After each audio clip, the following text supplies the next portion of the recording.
ICC की तरफ से आज टेस्ट रैंकिंग जारी की गई और इस रैंकिंग में भारत टॉप पर पहुंच गया। इंडियन फैंस इसके बाद 7वें आसमान पर पहुंच गए। कहा गुरु T20 में हमारी बादशाहत चल रही है, हम नंबर 1 हैं। वनडे में हम ही नंबर 1 है, ऑस्ट्रेलिया नंबर 2 है और टेस्ट में भी हम नंबर 1 हो गए। तो क्या WTC का रास्ता जो था वो स्पष्ट हो गया, क्योंकि आईसीसी ने तो कह दिया कि नंबर 1 हमें और नंबर 1 नंबर 2 के बीच में जो मुकाबला होगा वो WTC में होगा। इस सीरीज में हमारी पकड़ वैसे ही मजबूत लग रही है, लक्षण लग ही नहीं रहे कि हम हारेंगे।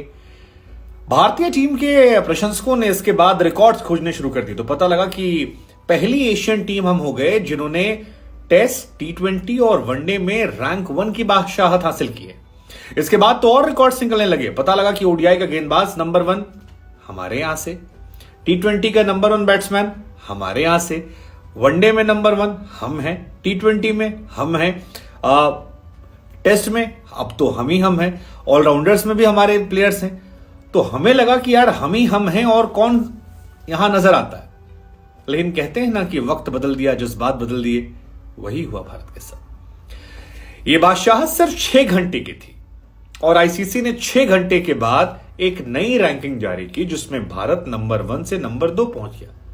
अब लोग पूछ रहे हैं कि भाई कैसे ये चमत्कार हो गया कि नंबर 1 हम थे 6 घंटे बाद। इसको लेकर आईसीसी के पेज पर लोग पहुंच गए कि भाई कहीं तो कुछ डाला होगा, कोई तो लॉजिक दिया होगा, कहीं तो रीजन होगा। मतलब इतनी बड़ी संस्था है, नंबर 1 दिन में 2-2 टीम को नंबर 1 बना दे रही है, गिरा दे रही है।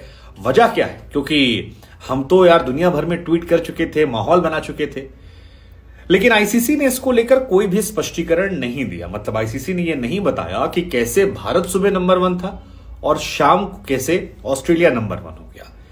ये 6 घंटे की बादशाहत जो है, वैसे ये ट्रेलर है, क्यों है हम आपको बताएंगे। लेकिन फिर याद आया कि 18 जनवरी को भी ऐसे ही हुआ था। तब भी भारत को कहते हैं ना कि सामने खाना लाकर निकाल लेना, वैसा ही हुआ था। 18 जनवरी को भी आईसीसी की तरफ से एक रैंकिंग जारी की गई जिसमें भारत को नंबर 1 दिखा दिया गया। लेकिन थोड़ी देर बाद फिर एक रैंकिंग आई और उसमें भारत फिर नंबर 1 नहीं रह गया था। अब सवाल ये कि आईसीसी से ये बार बार गलतियां होती क्यों हैं, और अगर होती हैं तो क्या कोई क्रेडिबिलिटी नहीं है कि जिसको लेकर आईसीसी स्पष्टीकरण दे कि भाई नंबर 1 ये हुए थे, अब नंबर 2 कैसे हो गए और क्या आधार था। हालांकि नंबर 1 रैंकिंग का एक सच ये भी है कि यार हम बीते 10 सालों में कई बार टॉप पर पहुंचे, नीचे आए, दाएं गए, बाएं गए, लेकिन यार आईसीसी टूर्नामेंट्स में भारत का प्रदर्शन जो है अच्छा नहीं है। मतलब टेस्ट सीरीज की बात करें तो डोमिनेंस जो है वो इंडिया में दिखता है, एशिया में दिखता है, वनडे में इंडिया में डोमिनेंस दिखता है। बीती 12-13 सीरीज लगभग हम जीत गए हैं, लेकिन जहां पर आईसीसी टूर्नामेंट्स की बात आती है वहां भारतीय खिलाड़ी पैनिक कर रहे हैं। उसकी शायद कई बार अलग अलग वजह रही। 19 में हम हार गए क्योंकि 4 नंबर 5 नंबर बैटिंग खराब थी। 15 में कई सारी प्रॉब्लम्स थी। 19 का वो हो गया, टेस्ट चैंपियनशिप में हारे, हम पैनिक कर गए। लेट्स होप इस बार नंबर 1 के साथ साथ ये वाला वर्ल्ड कप जो है वो भी जीत जाए। अब सवाल है कि भारत फिर आखिर नंबर 1 बनेगा कैसे, या फिर नंबर 1 नहीं बनेगा, या WTC जीतने के बाद बनेगा। तो हम आपको बता दें कि बन जाएगा। बहुत लंबा इंतजार नहीं है। ये जो सपना आज दिखाया है, जो ट्रेलर हमने खाया है, ये पूरा हो सकता है अगर 17 फरवरी से दिल्ली के अरुण जेटली स्टेडियम में जो टेस्ट मैच शुरू हो रहा है वहां पर भारत ऑस्ट्रेलिया को हरा दे।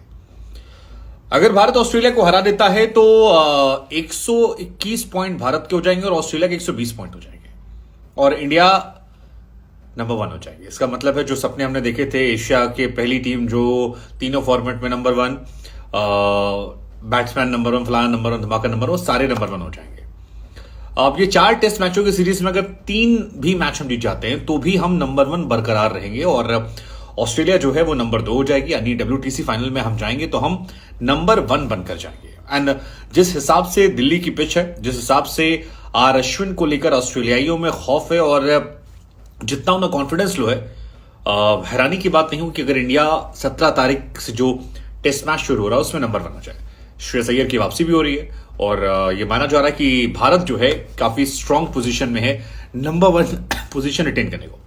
लेकिन फिर सवाल वही बरकरार है कि आईसीसी की तरफ से 2-2 बार ऐसी गलतियां हुई जहां पर टॉप खिलाड़ियों को लेकर, टॉप टीमों को लेकर उन्होंने नंबर 1 डिक्लेयर कर दिया और 6 घंटे 5 घंटे में नंबर 2 कर दिया। क्या आईसीसी को क्लैरिफिकेशन देना चाहिए? बनता है, नहीं बनता है? क्या सोचते हैं?